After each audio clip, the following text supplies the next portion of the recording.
Hello hi నమస్తే welcome to MK media. నేను మీ మధు కళ్యాణ్. ఈ రోజు నామినేషన్ సంబంధించిన ప్రోమో వచ్చి ప్రోమో కంటే ముందు మనం బిగ్ బాస్ హౌస్ లో ఏం జరుగుతుంది అనేది ఇప్పటి వరకు ఎవరు మైండ్ గేమ్ ఆడుతున్నారు, ఎవరు అవతలి వ్యక్తులను బ్లేమ్ చేసే గేమ్ ఆడుతున్నారు అని చెప్పేసి మనం మాట్లాడుకుందాం.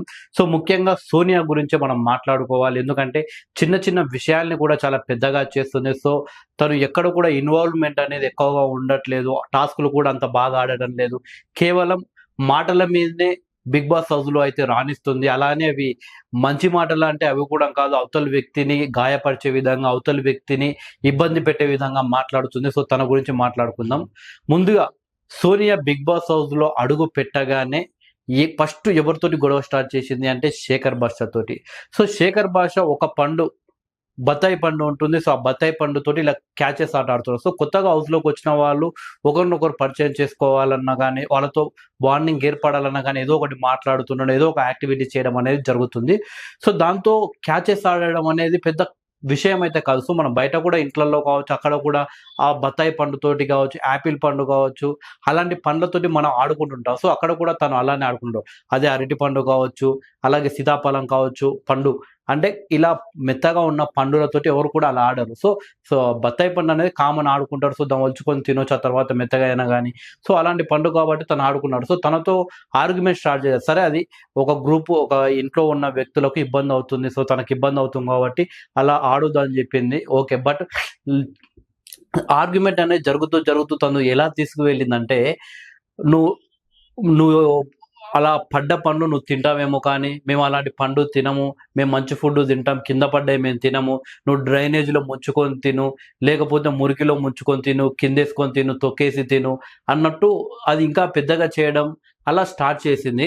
ఆ తర్వాత మనం ముఖ్యంగా 2 రోజులు బిగ్ బాస్ హౌస్ ఏదైతే మొదటి 2, 3 రోజులు మనం గమనిస్తే, బిగ్ బాస్ హౌస్‌లో స్ట్రాంగ్ కంటెస్టెంట్ ఎవరంటే మనకు ఒకానొక సందర్భంలో నిఖిల్ అన్నట్లు అనిపించింది. సో తను అందరితో మాట్లాడడం గానీ, సో హౌస్‌లో తన అప్పర్ హ్యాండ్‌గా అనిపిచ్చాడు. సో ఆ 2, 3 డేస్ మనం గమనిస్తే తను మాట్లాడే విధానం కావచ్చు, అందరితో ఉన్న బాండింగ్ కావచ్చు ఆ రకంగా. సో దాంతో సోనియా ఏం గమనించిందంటే, నాకు నిఖిల్‌ని టార్గెట్ చేస్తేనే మనం ఒక ఆడపులిగా ప్రొజెక్ట్ అయ్యే అవకాశం ఉంటుంది. సో గతంలో మనం ఓటీటీ సీజన్‌లో చూసుకుంటే అఖిల్ అలాగే బిందు మాధవ్ మధ్య ఏ రకంగా ఫైట్ సాగిందో మనం చూసాము. సో అదే కాన్సెప్ట్ ఇక్కడ సోనియా కూడా వాడడం జరిగింది. అందులో భాగంగానే నిఖిల్‌తో జరిగిన ఆర్గ్యుమెంట్ ఏదైతే ఉందో, నువ్వు యష్మి బయట ఫ్రెండ్స్ కాబట్టి మీ ఇద్దరు కలిసి ఆడుతున్నారు, ప్రేరణ ముగ్గురు కలిసి ఆడుతున్నారు, మీ ముగ్గురు బయటనే ఇలా మాట్లాడుకొని వచ్చారని చెప్పేసి ఒక స్టేట్మెంట్ వదలడం జరిగింది. ఆ తర్వాత ఎమ్మటే మనోడికి నిఖిల్‌కి బల్బు వెలిగింది. ఏంటి ఉల్టపల్ట అయ్యేటట్టుంది, నేను బ్యాడ్ అయిపోతున్నా అని అనుకోని అదే రోజు రాత్రి చాలా సేపు సోనియాతో మాట్లాడడం జరిగింది. మేము గ్రూప్ కానే కాదు. సో ప్రేరణ నాకు ఇద్దరం ఫ్రెండ్స్, మా ఇద్దరికి మ్యూచువల్ ఫ్రెండ్ తనని చెప్పేసి సోనియాకి ఎక్స్‌ప్లెయిన్ చేయడం. సోనియా ఓ అవునా నాకు తెలీదు, మీరే చెప్పారు కదా మరి ఫ్రెండ్స్ అని చెప్పేసి, మీరందరూ కావాలని కలిసి గ్రూప్ ఆడుతుర్రేమో నేను అనుకున్నా అని చెప్పేసి నిఖిల్‌తో మాట్లాడడం అలా జరిగిపోయింది. సో మనం అఖిల్ అండ్ బిందు మాధవి చూస్తే, సో బిందు మాధవి పదే పదే మీరు గ్రూప్ గేమ్ ఆడుతుర్రు అని చెప్పేసి అఖిల్‌తో ఆర్గ్యుమెంట్ ఒకటే చేసేది. బట్ ఆ అఖిల్ అప్పుడు తగ్గలేదు ఎక్కడ కూడా. సో బిందు మాధవి ఎన్నన్నా గాని అఖిల్ ఒంటరిగా నిల్చొని అట్లే ఫైట్ చేశాడు. సో తన గ్రూప్ కాకపోయినా కానీ, సో అఖిల్ అంటే ఒక స్ట్రాంగ్ కంటెస్టెంట్ కాబట్టి తను ఇంకా కొందరు సో అఖిల్‌తో ఫ్రెండ్‌షిప్ చేస్తే మాకు బాగుండని చెప్పేసి ఉన్నారు. బట్ అంత మాత్రాన అఖిల్ గ్రూప్ గేమ్ ఆడలేదు. బిందు మాధవి ఎన్ని సార్లు అన్నా గాని అఖిల్ గేమ్ తను ఆడుకుంటూ వెళ్ళాడు. బట్ అప్పుడు బిందు మాధవికి ప్లస్ పాయింట్ అయిపోయింది. ఒక అమ్మాయి అయి కూడా ఆడపులిలాగా ఫైట్ చేస్తుంది.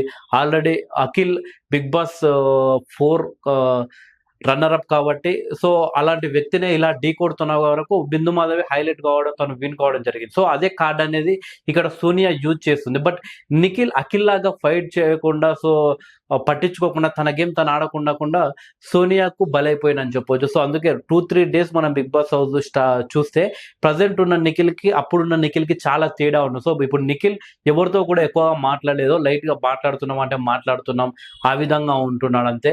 సో ఎక్కువగా తన టైం సోనియాకే ఇస్తున్నాడు. సో సోనియా ఆ రకంగా నిఖిల్‌ని టార్గెట్ చేసి ఆడపులి అనిపించుకుందాం అనుకుంటే నిఖిల్ వచ్చేసి సోనియా క్లాన్‌లో చేరిపోయినట్టు అయిపోయింది. అంటే సోనియా ఫ్రెండ్ అయిపోయాడు. సో దాంతో నిఖిల్ అలాగే సీత మధ్య బాగా ఆర్గ్యుమెంట్ జరుగుతున్నప్పుడు సీతకి ఎక్కడ ప్లస్ పాయింట్ అవుతుందని చెప్పేసి నిన్న సీతని నామినేట్ చేయడం జరిగింది. సో నేను ఆడపులి అని ప్రొజెక్ట్ చేసుకుందాం అనుకుంటే నిఖిల్తో ఫైట్ చేయడం వల్ల వీళ్ళిద్దరు ఆర్గ్యుమెంట్ పెద్దగా అయిపోయి సీత ఎక్కువగా హైలైట్ అవుతుంది. సో సీత ఆడపులి అని ఒక పబ్లిక్ లోకి వెళ్తుందని చెప్పేసి నిన్న సీతను నామినేట్ చేయడం జరిగింది. ఎందుకంటే మనం గమనిస్తే విష్ణుప్రియ నామినేట్ చేయాలి యాక్చువల్లీ సోనియా. సో ఆ మైండ్ గేమ్ అనేది సోనియా ఆడుతుంది. సో అలాగే చిన్న చిన్న వాటికి అలా బేబాక కావచ్చు. సో ఎక్కడైనా సరే కానీ కుక్కర్కి సంబంధించిన గ్యాస్ కావచ్చు, లేకుంటే సిలిండర్ సంబంధించింది. సో బిగ్ బాస్ హౌస్ లో ఆ మొత్తం కూడా బిగ్ బాస్ టీమ్ దగ్గర ఉంటుంది. సో ఆ కుక్కర్స్ కావచ్చు, అక్కడ మొత్తం ఏం అర్థం కాదు అక్కడ ఉన్న ఆ కంటెస్టెంట్లకు. బట్ బేబక్ అని చిన్న విషయానికి ఎంత పెద్దగా చేసి అది మొత్తం హౌస్ మొత్తం స్ప్రెడ్ చేసి అసలు ఇవి కంటెస్టెంట్ల ఆకలి అంటేనే అసలు బేబకకు రెస్పెక్ట్ లేదు, డిస్రెస్పెక్ట్ ఉంది అని చెప్పేసి బేబక మీద ఒక ముద్ర వేసి నిఖిల్ అలాగే బేబక మధ్య ఉన్న బాండింగ్ ను కూడా తీసేసి, సో మన స్టార్టింగ్ 2-3 రోజులు చూస్తే బేబకతో నిఖిల్ ఎక్కువగా ఉండేవాడు, ప్రేరణతో యష్మితో ఎక్కువగా ఉండేవాడు. ఆ తర్వాత మిగిలిన కంటెస్టెంట్లతో కూడా ఉండేవాళ్ళు, కానీ ఎక్కువగా ఆ ముగ్గురుతోటి ఉండేవాడు. బట్ సోనియా వేసిన ఒక మైండ్ గేమ్ తో వాళ్ళతో ఉండాల్సిన నిఖిల్ వచ్చేసి ఇక్కడ సోనియాతో ఉండిపోయింది. సో బేబక ఒంటరి అయిపోయింది. బేబక్క స్టార్టింగ్ 2 రోజులు ఎక్కువగా నమ్మింది నిఖిల్నే. సో నాకు ఒక బ్రదర్ గా ఈ హౌస్ లో నిఖిల్ ఉంటాడని చెప్పేసి బేబక్క నమ్మింది. కానీ సోనియా ఇచ్చిన బ్రేక్ తో బేబక్క ఒంటరి అయిపోయింది. తీరా చూస్తే బయటకు వచ్చి పడదు. ఒకవేళ ఒక ఇష్యూ గట్టిగా కాకుండా బేబక్క ఈ వీక్ పోకపోదు. సో సోనియా ఆ ఇష్యూ ఎక్కడైతే ఆర్గ్యుమెంట్ అంత పెద్దగా తీసుకువెళ్ళి, సో కంటెస్టెంట్ కూడా బేబక్క తప్పు చేసింది అన్నట్టు ప్రొజెక్ట్ చేసిందో ఆ ఒకే ఒక కారణంతో బేబక్క ఈరోజు బయట నిల్చుంది. లేకుంటే బేబక్క ఈ వారం అయితే ఎలిమినేట్ అయ్యేది కాదు. ఇకపోతే సీతతో జరిగిన ఆర్గ్యుమెంట్ విషయానికి వస్తే, ప్రేరణ ఏదైతే చెత్తలో ఉన్న గ్లాస్ తీసి బయట పెట్టి ఆ ఇష్యూ ఏదైతే టాపిక్ ఉందో ఆ టాపిక్ గురించి కూడా నిన్న ప్రేరణ అలాగే సీత మధ్య ఆర్గ్యుమెంట్ జరిగింది. సో సీత కూడా చాలా అద్భుతంగా డిఫెన్స్ చేసుకుంది. అలాగే సోనియా ఈమె ఎవరు సీత మీద వేసిన ఆర్గ్యుమెంట్ మాత్రం అసలు ఓ రేంజ్ లో డిఫెన్స్ చేసుకుందని చెప్పవచ్చు. సీత ఆ రకంగా డిఫెన్స్ చేసుకుంటుందని ఎవరు ఊహించి ఉండకపోవచ్చు. ఇక అన్నిటికంటే ఇంపార్టెంట్ ఏంటంటే విష్ణుప్రియ. సో విష్ణుప్రియ మీద నిన్న సోనియా ఎంత వరస్ట్ గా మాట్లాడిందంటే అంత వరస్ట్ గా మాట్లాడిందని చెప్పవచ్చు. సో విష్ణుప్రియ అనే అమ్మాయి మొదటి నుండి బయట టీవీ షోస్ లో కావచ్చు, అక్కడ కావచ్చు, మోడల్లా అంటే కొంచెం తన డ్రెస్సింగ్ స్టైల్ కావచ్చు, సో తన డ్రెస్సింగ్ స్టైల్ కావచ్చు ఎలా ఉంటుందో మనకందరికీ తెలిసిందే. సో బిగ్ బాస్ హౌస్ అన్నప్పుడు కూడా ఒక్కొక్క రోజు ఒక్కొక్క రకమైన డ్రెస్సింగ్ స్టైల్ ఉంటుంది. సో ఆ రకంగా వేసుకుంటుంది. సో దానిపైన కూడా నేను కామెంట్ చేయడం అందరినీ ఆశ్చర్యపరిచింది. అది కాకుండా నువ్వు ఎలానన్నా మాట్లాడుతావు, ఎలానంటావు, కంటెంట్ బోల్డ్ కాబట్టి సోనియా విష్ణుప్రియ వచ్చి నువ్వు అడల్టరీ కంటెంట్ ఇస్తావు కాబట్టి నేను అలా అన్నాను అది ఇది అని చెప్తుంది. సో అంతకన్నా మెయిన్ ఇంపార్టెంట్ అంటే నీకు అమ్మా నాన్న లేరు కాబట్టి నువ్వు ఏదైనా మాట్లాడుతావు, ఏదైనా చేస్తావు. బట్ నాకు ఫ్యామిలీ ఉంది, వాళ్ళు చూస్తుంటారు, ఏ అవార్డ్స్ వదులుతారు, ఎలా ఉంటారు అని చెప్పేసి భయపడుతుంటారు. సో నీకెవరు లేరు కాబట్టి అలా మాట్లాడుతున్నావు అన్నట్లు అంది.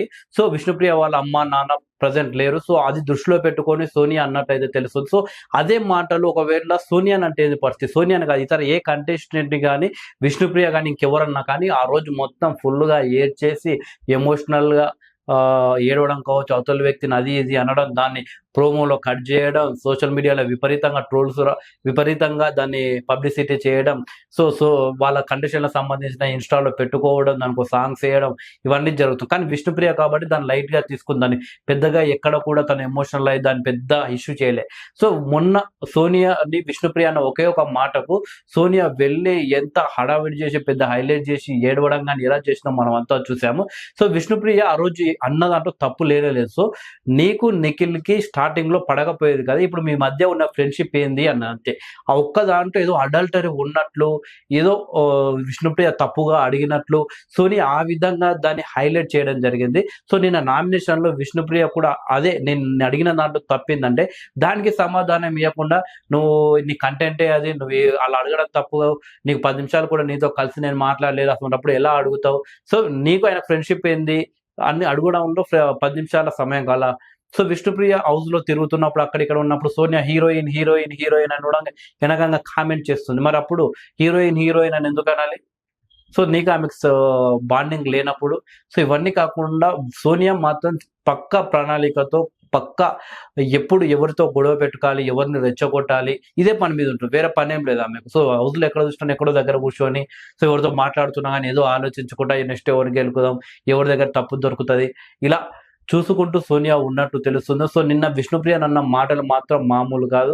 సో, విష్ణుప్రియ ప్రొఫెషన్ మీద గూడంగా కామెంట్ చేయడం. సో, నీ అడల్టరీ కదా! నీ ప్రొఫెషనే అది కదా! నీ కంటెంటే అది కదా! అంది. సో, బయట విష్ణుప్రియకి సంబంధించిన టీవీ షోలు అవన్నీ చూస్తే కొంచెం ఫన్ను, సో, ఇలాంటివుంటాయి. సో, ఆమె అది కాబట్టే సోనియా కంటే ఎక్కువ రెమ్యునరేషన్ తోటి విష్ణుప్రియని హౌస్‌లోకి తీసుకురావడం జరిగింది. అలాగే ఇప్పుడు 'బిగ్ బాస్' హౌస్‌లో అందరికంటే ఎక్కువ ఎంటర్‌టైన్‌మెంట్ ఇస్తుంది కూడా విష్ణుప్రియ, శేఖర్ భాష వీళ్ళు గాని, ఈమెవరు మన సోనియా మాత్రం ఎక్కడ కూడా ఎంటర్‌టైన్‌మెంట్ లేదు. ఏమున్నా అని చిన్న చిన్న గొడవలు పెద్దగా చేయడం. సో, మొన్న నాగార్జున గారు కూడా మాట్లాడాలసలు. విష్ణుప్రియ అడగడంలో తప్పేముంది? తర్వాత తన అన్న క్వెషన్ నుండి అంటే అడల్టరీ కామెడీ చెయ్యకు అన్న నుండి అది స్టార్ట్ అయింది. అసలైంది. విష్ణుప్రియ అడిగిన క్వెషన్‌తో స్టార్ట్ కాలేదు. సో, నాగార్జున గారు కూడా అది చెప్పాలి కదా! ఎందుకు సోనియాని వెనకేసుకొచ్చిండో తెలీదు. సో, సోనియా గేమ్‌ని మాత్రం ప్రతి ఒక్కరు గమనించండి. సో, ఎందుకంటే చాలా డేంజర్ ఇలాంటి వ్యక్తులను సపోర్ట్ చేస్తే మాత్రం. సో, తను మంచిగా గేమ్ ఆడితే సపోర్ట్ చేయండి. కానీ అవతల వాళ్ళ మీద నిందలు వేసి, అవతల వాళ్ళ క్యారెక్టర్‌ని, ప్రొఫెషన్‌ని బ్యాడ్ చేసే ప్రయత్నం చేసే కంటెస్టెంట్లు మాత్రం మనం గమనించాలి. ఎందుకంటే ఇప్పటివరకు ఎన్నో సీజన్‌లు అలాంటి వాళ్ళు ఏదో ఒక రకంగా జనాల దగ్గర సింపతి కొట్టేసి ఆహ్, గెలిచిన వాళ్ళు కూడా ఉన్నారు. సో, ఆ రకంగా ఈసారి మోసం పోకండి. జెన్యూన్‌గా గేమ్ ఎవరు ఆడుతున్నారు. సో, బయట ఎలాగున్నారో సేమ్ లోపట అలాగే ఉండి వాళ్ళ క్యారెక్టర్ నచ్చితేనే ఓటేయండి. కానీ ఇలా ఫేక్ కంటెస్టెంట్‌లని మాత్రం నమ్మకండి. Thank you.